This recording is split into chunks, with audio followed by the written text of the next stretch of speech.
boys and girls, are you ready for a new series in the book of Ruth? If you look in your Bibles, you'll see that Ruth comes straight after the book of Judges. And so what we know about the book of Ruth is that it is a short story. And the story of Ruth, remember, it's real people, real stories that have been put in the Bible for you and I to be able to learn stuff about these people, about life, but most importantly, about God. So this is a short story, and it is set in the time of the Judges. The Judges period lasted, just so you know, for about 400 years. And as we've seen throughout the book of Judges, it actually wasn't a very good time for Israel at all, because most of it was spent in suffering and wars with their neighbors, including a place called Moab. And that is where we're going to find ourselves today as we open up our Bibles in the book of Ruth. So this story is set where there was a bit of peace between the two nations, and a famine had occurred. And so in Ruth, we meet a family, an Israelite family that are living in Bethlehem.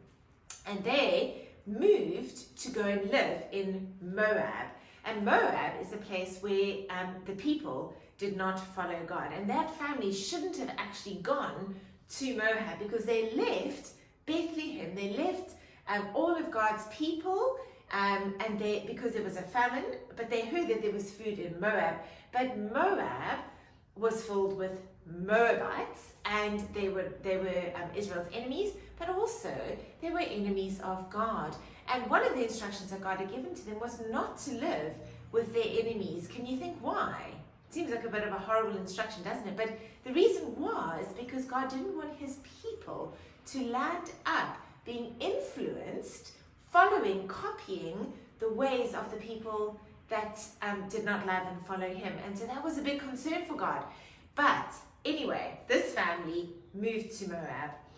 And in Moab, we are going to meet a woman who was a Moabitess, and her name was Ruth. And she lands up marrying into this family. But now I'm giving far too much away, so you and I go and read the story. It's one of my favorite stories. Go and open up your Bibles, let's read it together, and let's see what we can learn about Ruth that we can be encouraged by and challenged by, but let's see what we can most importantly learn about God that will help us to grow in our knowledge and our understanding of him, so that we will love him and live for him better. Enjoy it.